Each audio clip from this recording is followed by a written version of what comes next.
Akhir-akhir ini kita dapati bahwa hijrah menjadi sesuatu yang sangat populer di masyarakat kita.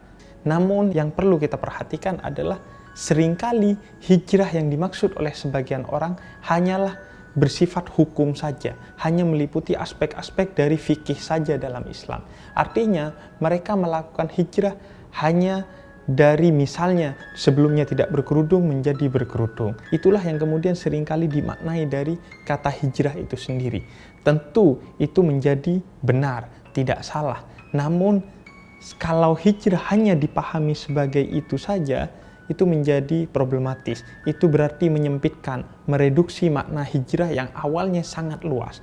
Karena dalam Islam, hijrah itu adalah doktrin yang sangat penting dan maknanya begitu luas meliputi seluruh aspek kehidupan kita. Inti dari hijrah, sebagaimana dijelaskan dalam Al-Quran, misalnya surat At-Talaq ayat 11, dikatakan bahwa inti hijrah itu adalah bergeraknya kita, berpindahnya kita dari kegelapan menuju keterang benderangan.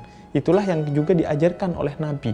Nabi itu disebut sebagai pembawa umat manusia dari dulumat, yakni kegelapan, menuju nur, yakni cahaya. Dalam segala aspeknya, maka hijrah seharusnya tidak hanya meliputi aspek hukum. Ada minimal 4 aspek dari hijrah yang harus dilakukan oleh umat Islam ketika dia berkomitmen untuk berhijrah. Yang pertama adalah aspek sufistik, aspek tasawuf, aspek spiritual, yakni intinya adalah pergerakan kita sebagai hamba menuju Allah Subhanahu wa Ta'ala. Pergerakan spiritualitas kita dari yang rendah menuju yang maha tinggi. Artinya, kita melakukan apa yang oleh Imam Ghazali disebut sebagai takhalli dan takhalli. Yang pertama, takhalli, membersihkan diri kita dari sifat-sifat tercela, membersihkan hati kita dari unsur-unsur yang tidak baik, dan kemudian tahalli, yakni menghiasi diri kita, hati kita, perbuatan kita dengan segala sesuatu hiasan-hiasan yang bersifat terpuji. Kemudian yang kedua, hijrah itu juga beraspek kultural, yakni hijrah itu berarti membuat Islam yang datang dari negeri Arab itu diakulturasikan, diadaptasikan, disesuaikan dengan nilai-nilai keindonesiaan. Selama nilai-nilai keindonesiaan itu tidak bertentangan dengan aspek yang pendasar dari ajaran Islam itu sendiri. Sebagaimana dicontohkan oleh para wali songo ketika mendakwahkan Islam ke Indonesia, mereka kemudian mengakulturasi, mengadaptasikan nilai-nilai substansi, nilai-nilai inti Islam itu dengan budaya Indonesia sehingga lebih diterima oleh masyarakat kita. Itulah salah satu aspek hijrah, aspek kultural. Dan kemudian aspek lain dari hijrah itu adalah aspek filosofis, yakni membawa umat Islam dari keterbelakangan menuju kemajuan. Ini juga yang menjadi ironi kita bersama.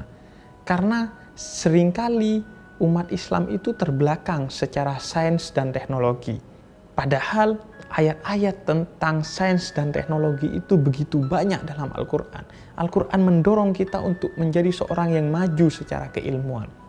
Bahkan Allah katakan bahwa Allah mengangkat derajat orang-orang yang beriman dan Allah mengangkat derajat orang-orang yang berilmu itu melebihi derajat orang-orang yang beriman dengan beberapa derajat. Begitu besarnya apresiasi Allah dalam Al-Quran kepada orang-orang yang berilmu. Namun kita dapati faktanya seringkali yang justru maju di bidang keilmuan, di bidang sains dan teknologi justru orang-orang yang bukan bagian dari umat Islam. Oleh karena itu hijrah juga harus mencakup hal ini. Dan kemudian yang terakhir adalah hijrah itu mencakup pada aspek sosial. Artinya seorang yang hijrah itu harus dapat membumikan Islamnya. Tidak hanya secara hukum dia berpenampilan yang menurut mereka menjadi Islami, tapi juga bersikap secara sosial menjadi Islami. Misalnya, jangan sampai ketika kita semangat beribadah, berhijrah dari sebelumnya tidak semangat beribadah menjadi semangat beribadah, namun kemudian menjadikan kita menjadi tidak murah senyum kepada orang lain misalnya. Kita harus menghiasi sikap kita yang ramah kepada orang lain secara sosial. Begitu juga misalnya jangan sampai kita fokus dalam hukum-hukum Islam yang bersifat hukum-hukum ibadah, namun lalai dalam hukum-hukum Islam yang bersifat sosial atau muamalah. Jangan sampai misalnya kita menjadi hijrah kepada Islam yang lebih baik, tapi kita abai kepada tetangga kita yang kelaparan. Kita abai kepada orang lain yang membutuhkan bantuan kita. Hijrah harus membawa kita menjadi peka secara sosial. Itulah aspek sosial dari hijrah umat Islam seharusnya. Dan pada akhirnya, hijrah seharusnya memang tidak hanya bersifat simbolik, tapi substansial. Sehingga hijrah bukan hanya bersifat luaran saja, bukan hanya penampilan kita yang berubah menjadi penampilan yang kita anggap lebih islami, tapi juga aspek dalam diri kita juga harus berubah. Hati kita, kelakuan kita, kepekaan sosial kita, akal kita, semua harus dibuat terang benderang, dibuat maju sehingga kita menjadi muslim yang maju, tercerahkan, dan terdepan di peradaban manusia. Karena pada dasarnya Islam itu memang bukan hanya sekedar hukum, bukan hanya sekedar simbol, tapi aspek-aspek substansi, kedalaman juga menjadi perhatian dari Islam itu sendiri. Oleh karena itu, kita dapati kemudian justru negara-negara yang berpenduduk Muslim dalam indeks kota Islami didapati mereka berada di indeks yang paling bawah, atau minimal di papan tengah. Justru negara-negara yang dinilai paling islami adalah negara-negara yang tidak berpenduduk mayoritas muslim. Mengapa? Karena seringkali mayoritas umat Islam di negara-negara muslim tidak menjalankan Islam secara substansi, tapi hanya secara simbolik. Sehingga misalnya Muhammad Abduh mengatakan sebagai salah satu tokoh pembaharu Islam di Mesir, katanya, aku melihat Islam di Prancis meskipun aku tidak melihat Muslim di sana. Sedangkan di Mesir meskipun aku melihat Muslim di sana, namun aku tidak melihat Islam di sana. Mengapa? Karena di Mesir memang orang menjalankan Islamnya sebagaimana dilihat oleh Muhammad Abduh, namun Islamnya hanya bersifat simbolik saja.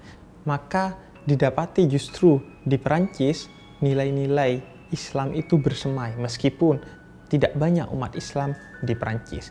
Inilah sebenarnya otokritik yang dilakukan oleh Muhammad Abduh kepada umat Islam agar mereka tidak hanya hijrah secara simbolik, tapi hijrah juga secara substansial.